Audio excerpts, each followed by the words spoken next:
The Odyssey is one of the most famous stories in human history, one that was notoriously passed down generation to generation. Whether it be by word of mouth or written down in countless languages, it is a story that has transcended time and has constantly found ways to remain a relevant part of human history. Now, the story is tackled by one of the greatest filmmakers of our time, Christopher Nolan, and what he realized is that the Odyssey is about more than just Odysseus and his journey across the world, but it can also be a testament to the power of storytelling. Let me explain.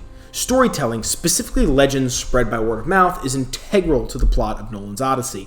Throughout the film, Odysseus' son Telemachus is searching for answers as to where his father could be if he is alive at all. All that he knows of his father are the stories of the Trojan War, which have been circling across the Mediterranean for the past 8 years, and the stories told by his mother Penelope and Odysseus' loyal servant Eumaeus. This presents two different versions of Odysseus, the soldier and the man. What's so cool is that we, the viewer, are presented this by seeing the situation through the eyes of Telemachus, right? We start the movie with him. We follow him kind of throughout his whole journey. With him, we hear about the legend of the soldier, the masterful hunter, and the genius that used deception to win the Trojan War. However, Eumaeus and Penelope's story give us a different insight. We learn about who he was as a man, caring, fearful, doubtful, loyal, and above all else, a man who cared for his home and family. This ends up playing a massive role later in the film, once the layers of Odysseus are peeled back and we learn about the regrets he has for using the Trojan horse and disrespecting the laws of Zeus. Eventually, these stories of the Trojan horse are what stick. Hell, even nowadays, one thing that people seem to know most about the Odyssey and Odysseus is the Trojan horse. It's even become its own phrase. It's something we say all the time in our common verbiage, right? You say someone or something is a Trojan horse. It's just a part of our culture. It's something that the suitors, especially Antinous, weaponizes. And for those of you who don't know, Antinous, he's played by Robert Pattinson, get these beggars out of here. You see, Antinous weaves his own story, one about how he desired to take Sinon's place in war, only for Odysseus to jump in and deny his bravery so that Antinous could stay with his family. And that wasn't the case at all, what we come to learn. Odysseus realized what Antinous was doing. He saw that Antinous was going to make a disloyal soldier, and he decided to be a nice guy, and he saved Antinous' family the shame by telling them that Antinous tried to take Sinon's place when really Antinous was trying to get Sinon to take his place. But again, Antinous weaponized this moment and looked to profit off of Odysseus' legend. His story, Antinous' side of it, tells how because Odysseus allowed him to stay and to protect the island, it made him the most fit to take Odysseus' place and become the next king of Ithaca and marry Penelope. In a lot of ways, this makes him the perfect foil to Odysseus. Antinous does not have the same physical abilities as Odysseus. He uses the same tools, though: cunning, wisdom, and strategy. Even at the end of the film, during the final fight sequence, Antinous, of course, is a coward. He's hiding behind men, but what he is doing is commanding them to fight for him. Not all that different from what Odysseus did during the Trojan War and what Odysseus does throughout the film.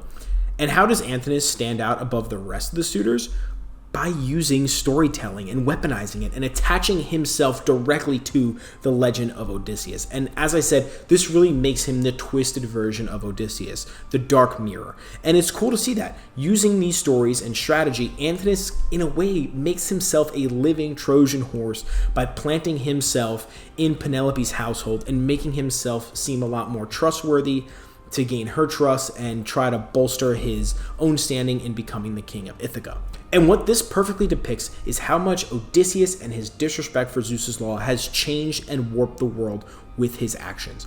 Odysseus, the greatest hero in Greece, did not follow the laws of Zeus and won the war, and he went down as a legend because of it.